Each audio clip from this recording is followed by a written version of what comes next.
여러분이 잘 아시는 한국의 최고의 발레리나는 강수진이라고 하는 분입니다. 이분은 한국에서 최고일 뿐만 아니라 세계적으로 알려진 세계에서 인류급 정도 되는 그런 발레리나라고 보면 될 것 같습니다.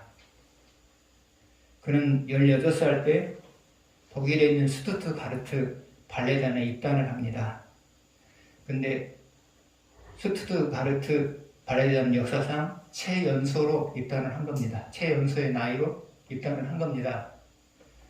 그런데 동양인이라고 하는 이유로 인해서 공연에서 배제를 당하는 겁니다. 춤 실력은 대단해요. 그러나 동양인이라는 이유 때문에 배역이 주어지지가 않아요. 그래서 좌절을 했어요. 내가 노력해도 앞으로도 이렇게 되겠구나라는 생각을 하게 된 거죠. 그래서 폭식증에 걸리고요. 사람이 속상하면 많이 먹잖아요. 폭식증에 걸리고요. 순간적으로 자살하고 싶은 충동도 느끼고 그랬어요. 그러다가 다시 또 마음을 다잡고요. 내가 발레리나로 성공하겠다. 그런 다짐을 해요. 그래서 다른 사람들이 공연을 준비하기 위해서 준비하는 동안에 자기 자신은 나갈 수 없기 때문에 그 시간에 개인적인 연습을 했어요. 그리고 단원들이 공연하러 갔을 때 자기는 또 그 시간을 이용해서 개인 연습을 했어요. 그러니까 공연을 하러 가는 사람보다도 혼자 남아있는 강수진 씨에게는 훈련 시간이 훨씬 더 많아진 거예요.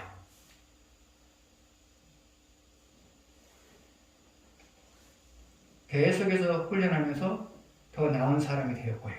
결국은 그 단원 중에서 최고의 무용수가 되었어요. 그래서 나중에는 그 단원이, 그 발레단이 공연하는 그 공연에서 항상 주인공의 자리를 차지하게 되었어요.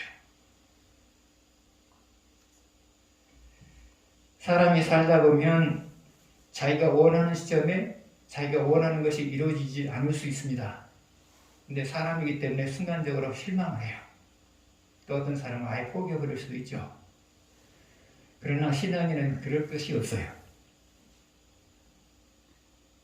그럼에도 불구하고 최선을 다해서 노력하다 보면 어느 순간에 내가 원하는 것이 성취되기 때문에 그래요. 그런데 그 시점에서 성취된 것은 내가 생각했던 것보다 훨씬 더 큰 모습이에요. 왜 그러느냐? 그동안 노력하는 것을 통해서 내가 더 나은 사람이 되어져 있거든요. 그리고 또 하나, 원하는 것을 성취하지 못했음에도 불구하고 변함없이 하나님을 섬겼기 때문에 하나님을 앞에서 점수를 딴 것들이 있단 말이죠.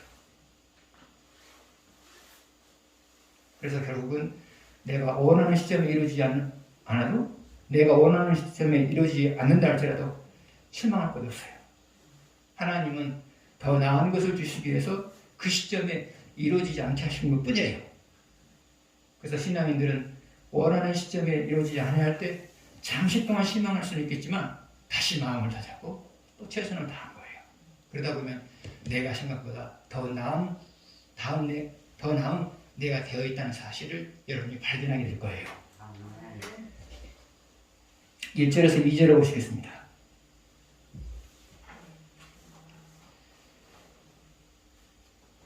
먼저 1절을 보시겠습니다. 같이 읽겠습니다. 하나님은 우리에게 은혜를 베푸사 복을 주시고 그의 얼굴 뜻을 우리에게 주사. 1절 앞부분을 보게 되면 하나님은 우리에게 은혜를 베푸사 복을 주시고 그랬어요. 하나님이 인간에게 은혜를 베푸신 결과가 뭐냐? 그것은 복이라는 거예요. 그러면 복이라고 하는 것은 뭐냐?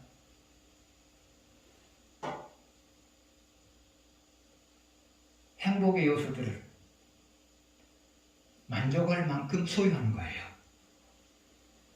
행복의 요소들을 만족할 만큼 소유한 거예요. 왜 그러느냐? 행복의 요소들을 가졌다 할지라도 만족할 만큼이 아니면 그 복이라고 말하기가 어렵죠? 만족할 수 있을 만큼 주어져야 복이라고 말하지, 행복의 요소가 주어졌다 할지라도 만족할 만큼 주어지지 않냐면 그것은 복이라고 말할 수 없어요. 그래서 여기서 하나님께서는 우리에게 복을 주는데 얼마만큼 복을 주느냐? 만족할 만큼 복을 주세요. 만족할 만큼 행복의 요소를 주세요. 그러면 여러분에게 있어서 행복 요소들이라고 하는 것, 여러분에게 주어지는 행복 요소들이라고 하는 것은 뭐냐? 첫 번째로 만족할 만큼 재물이 주어지는 거예요. 만족할 만큼 재물이 주어지는 거예요. 두 번째로는 만족할 만큼 건강이 주어지는 거예요. 세 번째로는 사람들에게 인정을 받으면서 살아가는 거예요.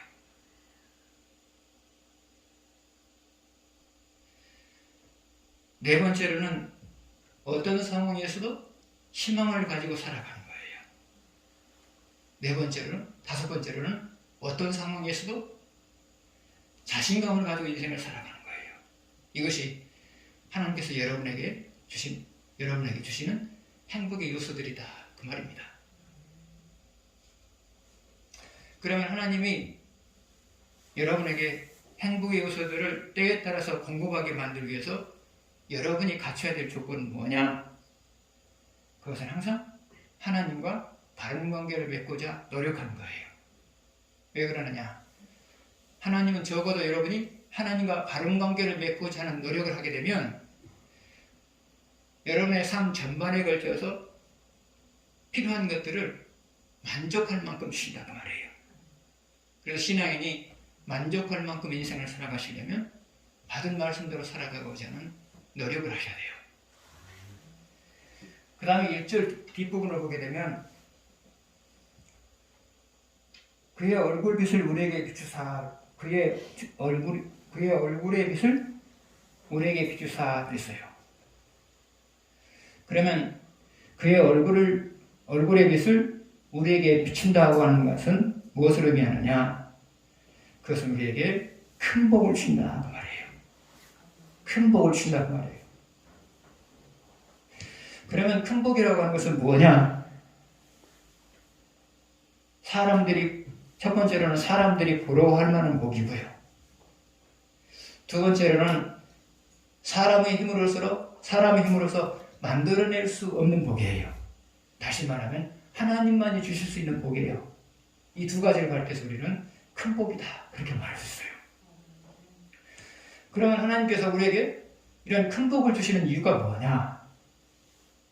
그것은 이제 2절에 보면 알 수가 있어요. 2절을 보시겠습니다.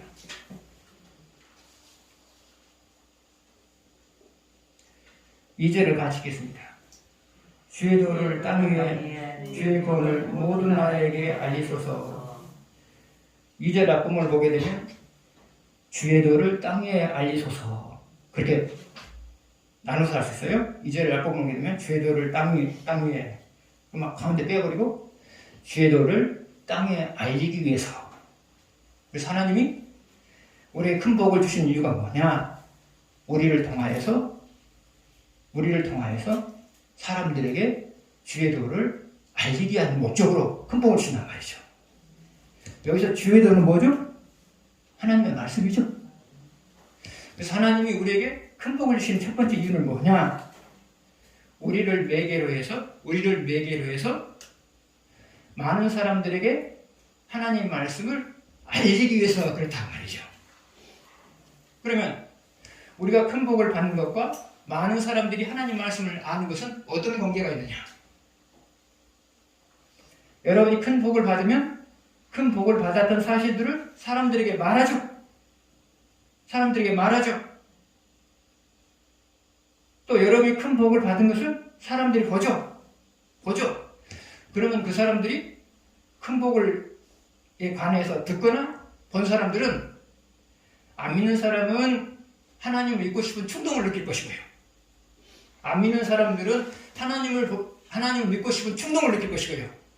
믿는 사람들은 하나님을 더 잘 섬기게 되겠다는 충동을 느끼게 되죠. 그래서 여러분이 큰 복을 받게 되면 여러분으로 인하여서 안 믿는 사람도 말씀을 하나님을 섬김으로 인하여서 말씀을 실천하는 사람이 되는 거고요.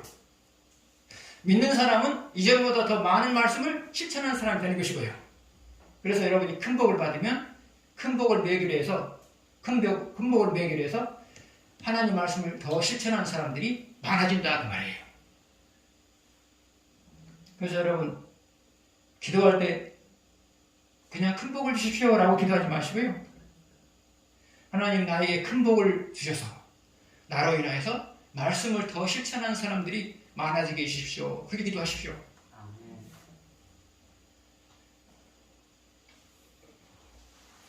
하나님이 우리에게 큰 복을 주신 또 하나 이유는 뭐냐? 그것은 2절 뒷부분을 보면 알 수가 있어요. 2절 뒷부분을 보게 되면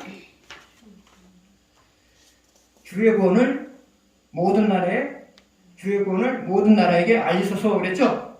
주의 구원을 모든 나라에게 알리게 하소서 그랬죠? 그러면 여기서 주의 구원이라고 하는 것은 뭘까요? 주의 구원이라고 하는 것은 뭘까요? 주님은 인생의 문제를 해결하실 수 있는 분이다 그 말이죠. 그래서 여기서 구원이라고 하는 것은 사람이 해결할 수 없는 인생의 문제를 해결하는 것, 이것이 바로 구원이란 말이죠. 그러면 여러분이 큰 복을 받는 것과 사람들이 하나님은 내 인생의 문제를 해결해 주실 수 있는 구원하신 구원자이다라는 것을 믿는 것과는 어떤 관계가 있을까요? 여러분의 삶 속에 큰 복이 임하게 되면 사람들은 그래요. 저것은 하나님이 해주신 일이다. 그렇게 생각해요. 저것은 하나님이 해주신 일이다. 저것은 저 사람이 만들어낸 작품이 아니라 하나님이 만들어주신 작품이다. 그렇게 생각을 해요. 그리고 더 나아가서는 저 하나님은 그 능력으로 내 인생의 문제도 해결해 줄 수 있는 분이다. 라는 생각을 하게 되어져요.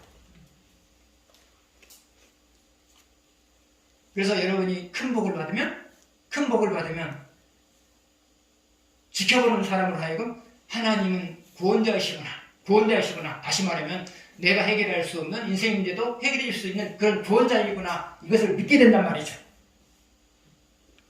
믿는 사람도 믿게 될 것이고요. 안 믿는 사람도 믿게 될 것이고요. 그래서 여러분들은 큰 복을 받기를 소원하셔야 돼요. 왜요? 큰 복을 받으면 나로 인해서 하나님의 말씀을 실천하는 사람들이 많아져가고 나로 인해서 하나님은 구원자라는 사실을 인정해주는 사람들이 많아져 간단 말이죠. 그래서 여러분 복을 받을 때 큰 복을 달라고 기도를 하세요. 큰 복을. 사람들이 부러워할 만한 복, 사람이 만들어낼 수 없는 하나님만이 만들어낼 수 있는 복을 달라고 그렇게 기도를 하셔야 돼요.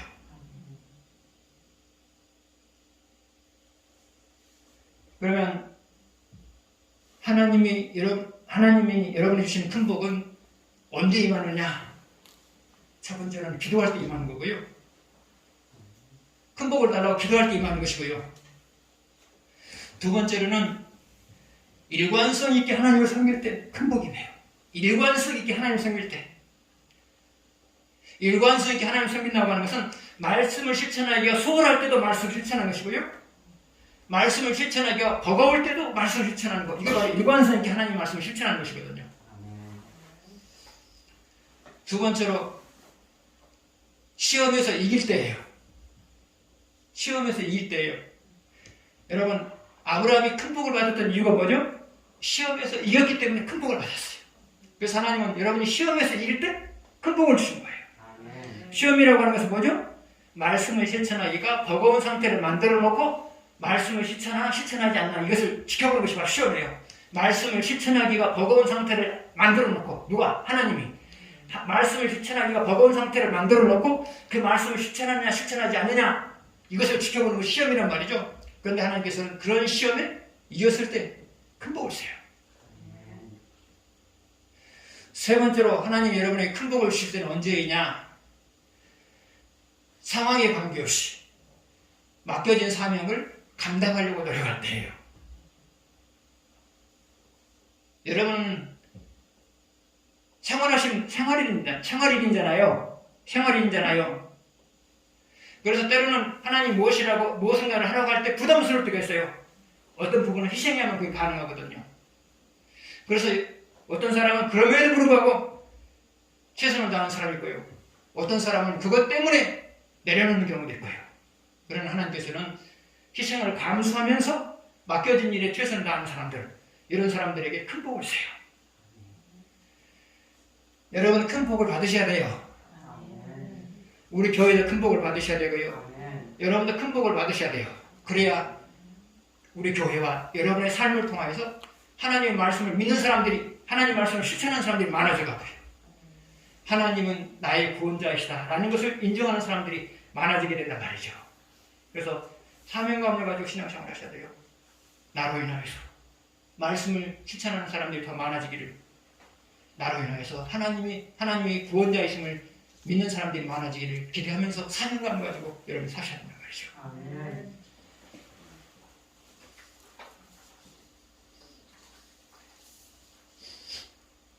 사절 보시겠습니다. 같이 읽겠습니다. 온 백성은 기쁘고 즐겁게 노래할지니 주는 민족들을 공평히 심판하시며 땅 위의 나라들을 다스릴 것임이니라. 방금 읽은 말씀은 우리들이 기뻐해야 될 이유에 대해서 두 가지를 말하고 있어요. 우리가 기뻐해야 될 이유에 대해서 두 가지로 말하고 있어요. 첫 번째는 우리가 기뻐해야 될 이유가 뭐냐? 4절 중간쯤 보게 되면 주는 민족들을 공평하게 심판하시며, 주는 민족들을 공평하게 심판하시며 그랬어요.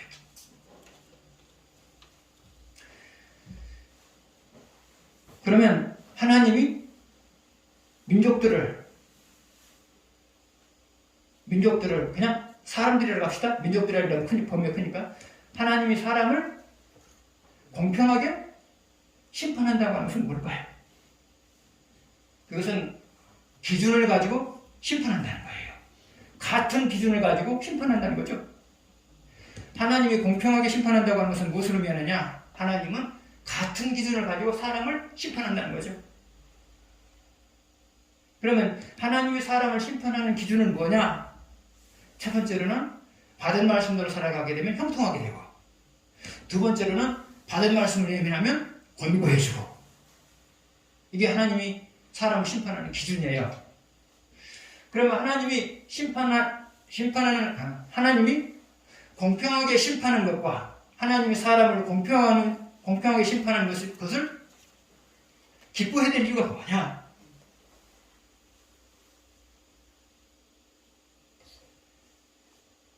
그것은 모든 사람에게 만족하게 살 수 있는 기회를 주었다는 거예요. 모든 사람에게 만족하게 살 수 있는 기회를 주었다는 거예요.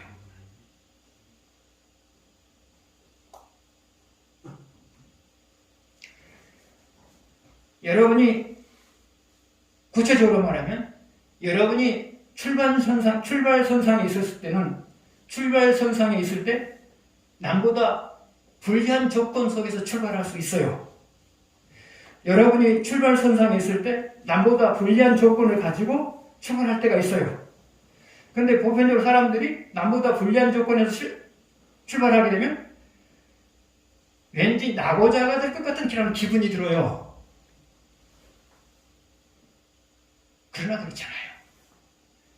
출발선상에서 있을 때 다른 사람보다 불리한 조건에서 출발했다 할지라도 하나님은 얼마든지 여러분 나름대로 만족하게 살 수 있도록 도우세요. 또 하나, 인생을 살다가 스스로 회복할 수 없을 정도로 망가졌다 할지라도, 무너졌다 할지라도 하나님은 그 가운데서도 얼마든지 만족할 만한 인생을 살 수 있게 만들어 주셨어요.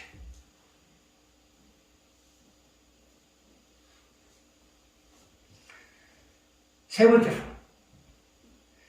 인생을 만족할 만하게 살 수 있는 능력이 없다 할지라도 사람은 얼마든지 만족할 만한 인생을 살게 돼요. 왜요? 하나님이 그 부족분에 대해서 채워주시거든요. 그래서 하나님은 모든 사람에게 만족하게 살 수 있는 기회를 모든 사람에게 주었단 말이죠. 그래서 하나님의 공평하심은 여러분이 하나님 앞에서 기뻐해야 될 이유가 되는 거예요. 두 번째로 우리가 하나님에 대해서 기뻐해야 될 이유가 뭐냐? 4절 뒷부분을 보게 되면 땅 위의 나라들을 다스릴 것임이니라 그랬어요. 땅 위의 나라들을 다스릴 것임이니라 그랬어요. 하나님이 땅에 있는 나라들을 다스리는 이유가 뭘까요? 그것은 땅에 있는 모든 나라들이 잘 살기를 바라서이죠. 그러면 하나님이 땅에 있는 모든 사람들의 삶을 다스리는 이유가 뭘까요? 그것은 땅 위에 있는 모든 사람들이 행복하게 잘 살 수 있게 만들기 위해서 다스리는 거예요. 그러면 하나님이 땅에 있는 모든 사람들이 행복하게 잘 살 수 있도록 다스리는 것은 뭘까요? 첫 번째로 힘 있는 사람이 힘없는 사람을 괴롭히지 못하게 만들어요.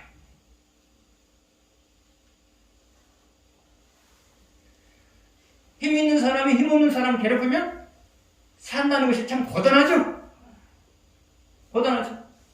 그래서 하나님은 힘 있는 사람이 힘없는 사람을 괴롭히지 못하도록 하신단 말이죠.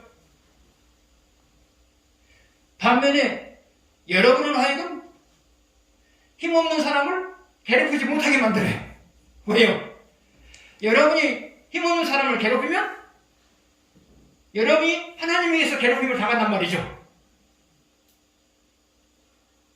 그래서 힘 있는 사람이 힘없는 나를 괴롭히지 않으니까 좋은 거고요.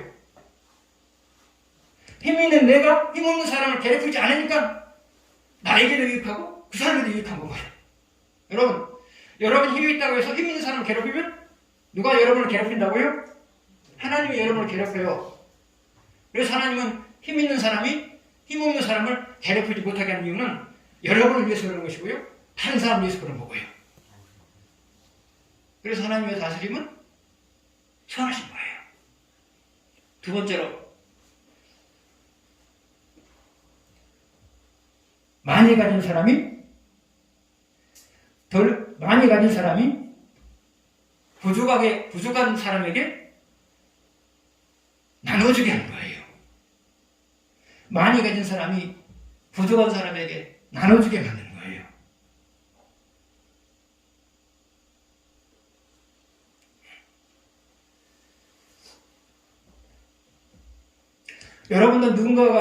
여러분도 뭔가가 부족했을 때 다른 사람에게 받으면 행복하죠. 그런데 여러분이 부족한 사람에게 나눠주실 때도 나눠주게 되면 그 사람도 행복하고 여러분도 행복하게 되죠. 왜요? 하나님은 나눠진 사람에게 나눠준 것 이상으로 돌려주시니까요. 그래서 나눠주면 나도 행복하고 받는 사람도 행복하고요. 그래서 하나님은 다른 사람에게도 여러분에게도 부족한 사람에게 나눠주면서 살기를 바라요. 다시 말하면 그렇게 여러분의 마음을 다스린다는 말이죠.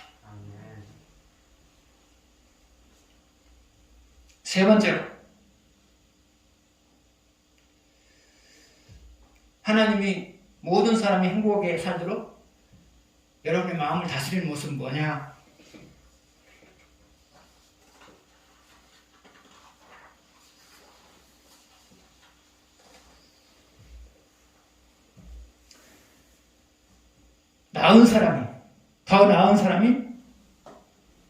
더 나은 사람이 부족한 사람을 무시하지 아니하고 귀하게 여기게 만드는 거예요.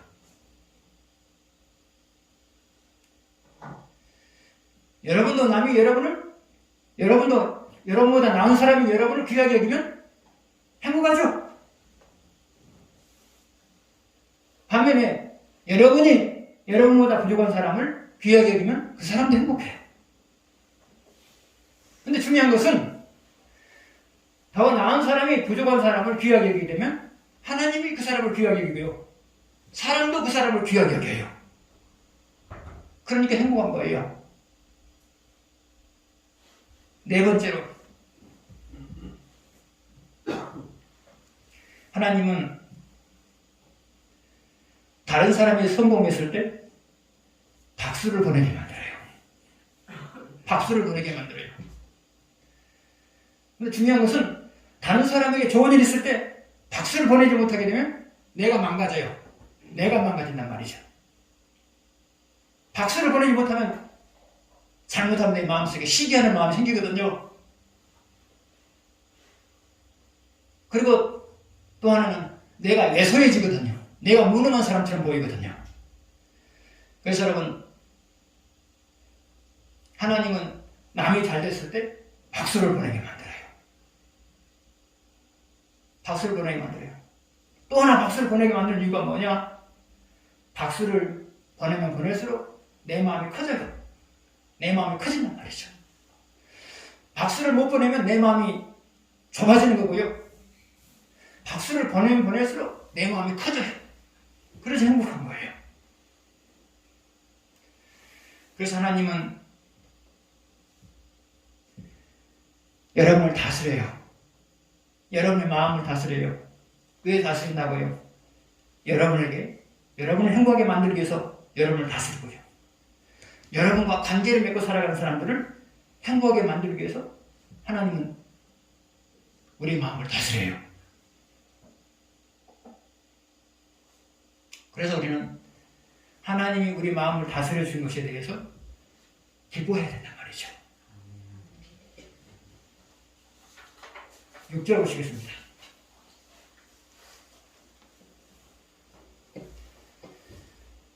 같이 읽겠습니다. 땅이 그의 소산을 내어주었으니 하나님 곧 우리 하나님이 우리에게 복을 주시리로다. 6절 앞부분을 보게 되면 땅이 그의 소산을 내어주었으니 그랬단 말이죠. 그럼 여기에서 땅이 그의 소산을 내어줬다고 하는 것은 무엇을 가리키는 걸까요? 그것은 곡식을 거둬들이겠다 그런 뜻이 아니에요. 여기서는 그런 뜻이 아니에요. 곡식을 거둬들이겠다 그런 뜻이 아니에요. 지금 오늘 본문의 핵심은 뭐예요? 우리가 큰 복을 받음을 통하여서 구원받는 사람들이 많아져 가고, 큰 복을 받음으로 인하여서 더 신앙생활을 잘하는 사람들이 많아져 가고, 이게 핵심이죠. 여러분이 큰 복을 받음으로 인하여서 말씀을 더 실천하는 사람들이 많아져 가고, 이것이 핵심이란 말이죠. 여러분이 큰 복을 받음으로 인해서 하나님이 구원자이심을 인정하는 사람들이 많아져 가고, 이게 오늘 본문의 핵심이란 말이죠. 그러면 여기에서 땅의 소선이라고 하는 것은 무엇을 의미할까요?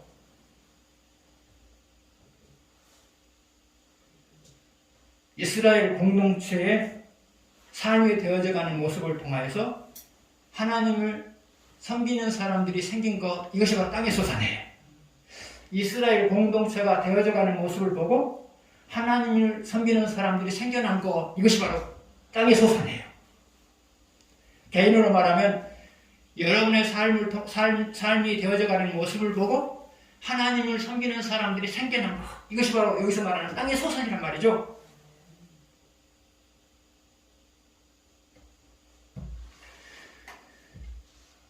다윗은 6절 뒷부분에서 우리 하나님이 우리에게 복을 주시리로다 그랬어요. 우리 하나님이 우리에게 복을 주시리로다 그랬어요. 왜요? 우리의 삶이 되어져가는 모습을 통해서 하나님을 섬기는 사람이 생겨났으니까 그것을 보시고 하나님이 복을 주실 것이다, 그렇게 지금 말하고 있잖아요. 여러분 역시도 마찬가지예요.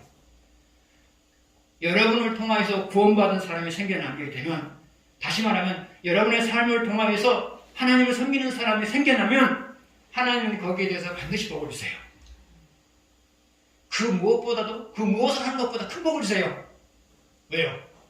하나님에 의해서도 가장 소중한 것은 안 믿는 사람이 하나님을 섬기게 되는 것, 이것이 하나님께서는 가장 귀한 거거든요. 그래서 여러분을 통해서 하나님을 섬기는 사람들이 생겨나게 되면 하나님께서는 그것을 귀하게 여겨요. 그리고 큰 복을 주세요.